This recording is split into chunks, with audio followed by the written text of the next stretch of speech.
एक बार फिर स्वागत है आपका मंडी.com में। हम बात कर रहे हैं आज एफपीसीज के बारे में, यानी किसान उत्पादक संगठनों को सरकारी सुविधाएं, जो सरकारी स्कीम्स की सुविधाएं जो मिल रही हैं, उसके अलावा जो तमाम तरह की व्यवस्थागत सुविधाएं हैं जो दूसरी कंपनियों या दूसरे संगठनों को नहीं उपलब्ध है, उनके बारे में। और आपको हम ये बताने की कोशिश कर रहे हैं कि कैसे आपकी एफपीसी, आपका एफपीओ, या अगर आप किसान हैं तो एफपीओ बना के इन सुविधाओं का आप भी लाभ उठा सकते हैं। हमारे साथ महाराष्ट्र के बुल्ढाना से अमित जुड़े हुए हैं और गुजरात के पाटन जिले से करशन भाई जडेजा जुड़े हुए हैं, जो बनास एफपीसी के सीईओ हैं।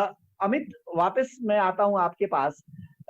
जो अभी नई जो कुछ गाइडलाइंस आई हैं, जो हम बात कर रहे थे कि 10,000 एफपीसी बनाने की का लक्ष्य जो सरकार ने रखा है, तो इन गाइडलाइंस के बारे में थोड़ा सा मुझे आप अगर बता सकें कि कौन सी ऐसी नई सुविधाएं इसमें सरकार एफपीसी को देने जा रही है जो पहले से उनको उपलब्ध नहीं थी, या जो उपलब्ध थी तो और बड़े पैमाने पर उनको हासिल हो जाएंगी। देखिए, मैं आपके एक पिछले सेंटेंस के तरफ थोड़ा सा सभी का ध्यान खींचना चाहूंगा कि कुछ सुविधाएं ऐसी है जो सिर्फ एफपीसीज के या एफपीओज के लिए ही उपलब्ध है। तो उसमें अगर हम देखा जाए तो 10,000 एफपीओ का जो स्कीम है उसमें सरकार को पता है कि हमारे किसान भाइयों को बहुत ज्यादा पैसा इकट्ठा करना पॉसिबल नहीं है, और अगर आपको एक अच्छा एफपीसी बनाना है, एफपीओ बनाना है, तो उसके लिए प्रोफेशनल मैनेजमेंट होना जरूरी है। तो सरकार ये जो अभी एफपीओज बनने वाली है, इनको 3 साल तक उनका खर्चा उठाने के लिए मदद करने वाली है।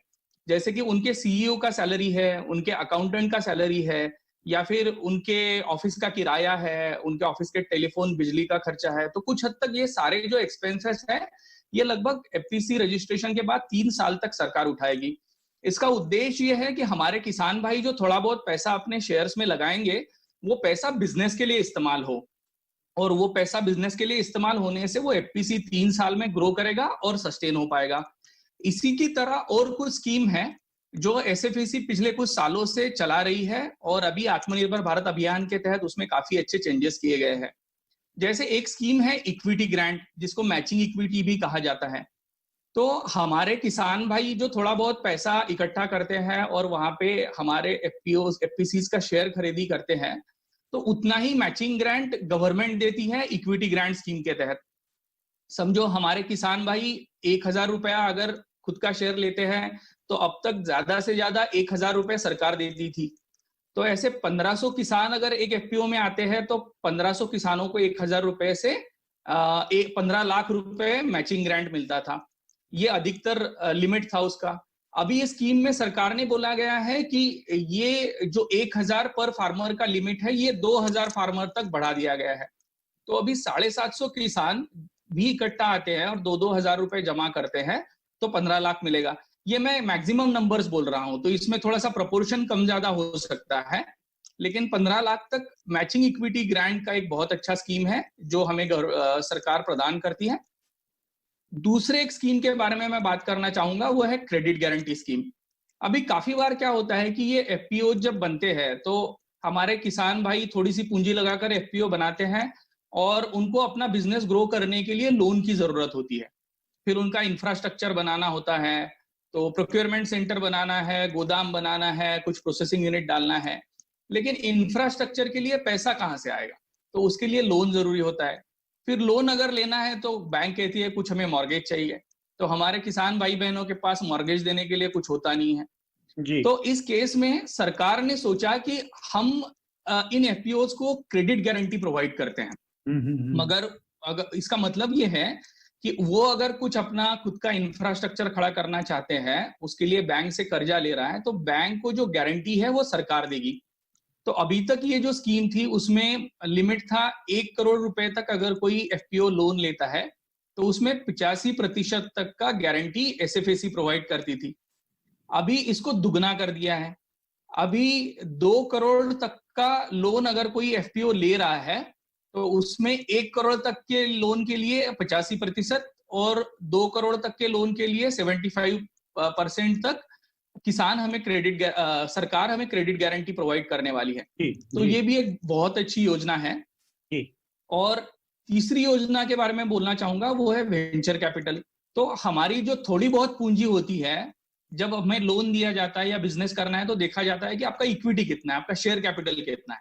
तो किसान का ये शेयर कैपिटल बढ़ाने के लिए जैसे इक्विटी ग्रांट आ गया, लोन देने के लिए क्रेडिट गारंटी आ गया, उसी तरह से गैप फिलिंग के लिए या कुछ और सहायता करने के लिए वेंचर कैपिटल का स्कीम है, जहां आपके इक्विटी के 40% तक आपको वेंचर कैपिटल मिल सकता है और जिसका रिपेमेंट आपको बैंक लोन के बाद करना है। तो ये भी बहुत अच्छी स्कीम है किसान को पैसा खड़ा करने के लिए, जो मदद करती है। लेकिन अमित, इसमें वेंचर इन्वेस्टर जो होगा वो कौन लाएगा? वो क्या एफपीओ को खोजना पड़ेगा इसे, या उसमें सरकार भी कुछ मदद करेगी? ये वेंचर इन्वेस्टमेंट सरकार करेगी 40%। अच्छा, सरकार खुद ही वेंचर इन्वेस्टर होगी उसमें? यस, और वो वेंचर हमें वापस करना है। जी जी जी। करशन भाई, ये बहुत ही महत्वपूर्ण बात है जो अभी अमित ने सारा बताया है, क्योंकि ये लगातार हमारा भी अनुभव है और निश्चित तौर पे हमसे ज्यादा आपका अनुभव होगा कि एफपीसीज के लिए सबसे ज्यादा बड़ी समस्या होती है वो पैसा जुटाने की होती है, क्योंकि कोई भी बिजनेस करने के लिए आपको पैसा जुटाना होता है। आपसे थोड़ा मैं जानूंगा कि जो आपका अनुभव इस मामले में रहा है, अभी तक जो आपने काम किया है, जो भी आपने इंफ्रास्ट्रक्चर खड़ा किया है, उसमें किस तरह से आपको मदद मिली है और कहाँ से कैसे वित्त की समस्या आपने अपनी सुधारी है, संभाली है, और उसमें क्या परेशानियां आती हैं ज्यादातर? जो अमित भाई ने कहा कि सरकार अभी प्रावधान कर रही है, तो ऐसे लोन देने की प्रावधान करे तो अच्छा है, क्योंकि गारंटी के लिए हम बीओडी ही रहते हैं। सारे फार्मर का तो हम कुछ दे नहीं सकते हैं, तो ऐसे ये लोन पैसों के लिए जो माल खरीदने के लिए व्यवस्था हो सरकार कर देती है तो बहुत अच्छा है। और ये जो एक्ट में सुधारा किया है वो भी अच्छा है। फार्मरों का माल डायरेक्ट कहीं की बाजार मिलेगी वहां जाएगा। जो सरकार ने 10,000 एफपीसीओ बनाने की योजना रखी है, तो शायद मैं जानता हूं तब तक हमारी बनास एफपीओ भी एक देश में ऐसी एफपीओ होगी कि कोई एफपीओ दूसरी एफपीओ को जन्म देती है। तो नाबार्ड के द्वारा हम हमारे इलाके में समी और सांतलपुर में तो और एफपीओ बनाने के भी कार्यवाही चालू है और बनाने जा रहे हैं। अच्छी जानकारी आपने दी है, यानी बस बनास एफपीसी एफपीओ होने के साथ ही आरआई की भूमिका में भी आ जाएगी। ये अपने आप में एक सफलता है। एक 2016 में पैदा हुई किसानों की ये संस्था अगर 4 साल में इस स्थिति में आ गई है कि ये प्रमोट कर रही है दूसरे एफपीसीज को, तो ये अपने आप में एक सफलता की कहानी है एफपीसीज की। फिलहाल वक्त हो गया एक छोटे से ब्रेक का। ब्रेक के बाद लौटेंगे हम और इसी विषय पर जिस पर हम बात कर रहे हैं कुछ और बातें जानेंगे हमारे दोनों मेहमानों से। बने रहिए हमारे साथ, देखते रहिए मंडी डॉट कॉम।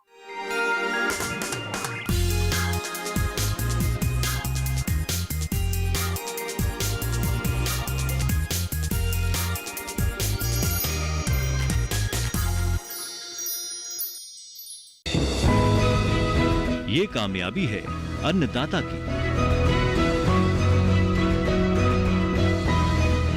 ये कहानी है खेत और खलिहानों की। कैसे करें अपने पशुओं की देखभाल, जानिए गांव-गांव के किसानों का हाल। देखिए गांव किसान सोमवार से शुक्रवार दोपहर 12:05 पर। बीमारियों से कैसे बचेगी फसल, मवेशियों की मुश्किलों का क्या है हल, कहां से लाएं बीज, कितनी लगेगी खाद, किसानों के हर फोन का विशेषज्ञ देंगे जवाब। देखिए हेलो किसान लाइव सोमवार से शुक्रवार शाम 6 बजे।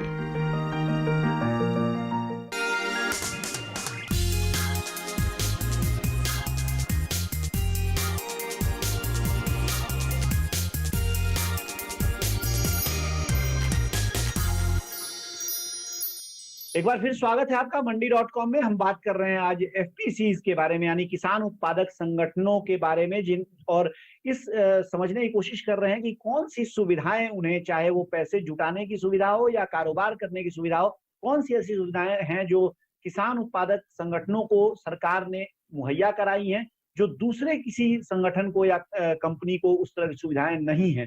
ये जानना इसलिए जरूरी है ताकि किसान इस संस्था का महत्व भी समझ सकें और साथ ही ये भी समझ सकें कि ये संस्था बनाते ही किस तरह का सशक्तिकरण यानी एम्पावरमेंट उनका होता है और किस तरह वो ज्यादा बेहतर काम कर सकते हैं। हमारे साथ अमित नाफाड़े और करशन भाई जडेजा दोनों बने हुए हैं, महाराष्ट्र के बुल्ढाना जिले से और गुजरात के पाटन जिले से। चलते हैं सीधे एक बार फिर अमित के पास। अमित, ये बताइए, जो आपने काफी सारी चीजें हमें इस कार्यक्रम के दौरान बताई हैं कि किस तरह से वित्त की व्यवस्था के लिए सरकार ने कई सारी चीजें, कई सारे, चाहे वो क्रेडिट गारंटी हो, चाहे वो मैचिंग इक्विटी ग्रांट हो, वो सब व्यवस्थाएं की हैं। लेकिन सरकार के सिस्टम से बाहर अगर किसी एफपीसी को कर्ज लेना हो या फाइनेंसिंग चाहिए हो, तो इसको लेके भी हमने देखा है कि बहुत समस्या आती है एफपीसी के पास, चाहे वो केवाईसी नॉर्म्स हो या दूसरे कई तरह के की चीजें हैं, चाहे वो कागज का जुटान करना हो। तो इस मामले में क्या यहाँ भी कुछ नई सुविधाएं एफपीसी को मिलने जा रही हैं, जहां से कि उनको फाइनेंस जुटाना आसान होगा सरकार के दायरे से बाहर? हाँ, हम कह सकते हैं, क्योंकि अभी अभी रिसेंटली आत्मनिर्भर भारत अभियान के तहत जो इंटरेस्ट सबवेंशन का स्कीम कहीं पे आया हुआ है, एफपीसीज के लिए भी उसके लिए सुविधा है। तो वहां पे ये थोड़ा सा किया जा रहा है कि बैंक को कहा जा रहा है कि आप ऑनलाइन डॉक्यूमेंट वेरीफाई करके थोड़ा सा किसान का काम आसान करें, और डॉक्यूमेंट सेंट्रली अभी प्रोवाइड हो रहे हैं, तो ये एक थोड़ा सा हल्का हो सकता है। साथ में नाबार्ड और एनसीडीसी के पास ये क्रेडिट गारंटी फंड रहने वाला है, एसएफएसी के पास पहले से चल रहा है, लेकिन जो लोन देने वाली एजेंसीज है उनमें नेशनलाइज्ड बैंक अभी आगे आ रही है, प्राइवेट बैंक अभी आगे आ रही है, और साथ में कुछ ऐसी एजेंसीज है जैसे नाबार्ड का नैप किसान नाम का एक एजेंसी है जो कि लोन प्रोवाइड करता है। वो लोन के साथ साथ कुछ ग्रांट भी प्रोवाइड करता है। तो एफपीसीज के लिए थोड़ा बहुत भी ग्रांट अगर मिलता है उनके कैपेसिटी बिल्डिंग के लिए वगैरह, तो ये बहुत बड़ी चीज है नैप किसान के माध्यम से आ रही हुई। फिर Friends of Women's World Banking जैसे कुछ संस्थाएं हैं जो कि काफी अच्छे रेट पे, कम रेट पे एफपीसीज को लोन प्रोवाइड कर रही है। और ये जो एजेंसीज हैं, ये एजेंसीज हम कह सकते हैं कि एफपीसीज को एक काफी अच्छे नजरिए से देखते हैं, पार्टनर की तरह देखते हैं, और कम से कम डॉक्यूमेंट, कम से कम तकलीफ में उनको लोन कैसे मिले, ये उनकी कोशिश होती है। तो अभी ट्रेंड बदल रहा है, और मुझे लगता है कि क्रेडिट गारंटी के साथ और भी ये ट्रेंड धीरे धीरे बदलेगा और किसानों को ये चीज आसान हो जाएगी। जी अमित, एक और एरिया है जिसमें कि हाल के वर्षों में हमने देखा है कि सरकार की ओर से भी काफी सुविधाएं एफपीसीज को, एफपीओज को दी गई हैं काम करने के लिए, वो है वायदा बाजार का। और इसी सिलसिले में हमने देखा है कि पिछले 2-3 सालों में कई सारे करीब 70-80 ऐसे एफपीसी हैं देश भर में जो वायदा बाजार पर भी काम करने के लिए आगे आए हैं। सेबी ने हाल ही में इस क्षेत्र में भी काम करने के लिए, प्रोत्साहित करने के लिए कुछ सुविधाएं, कुछ ऐसे छूट एफपीसीज को मुहैया कराई हैं, उपलब्ध कराई हैं, जो आमतौर पे दूसरे जो मार्केट पार्टिसिपेंट्स हैं उनको नहीं है। इनके बारे में कुछ बताएंगे आप?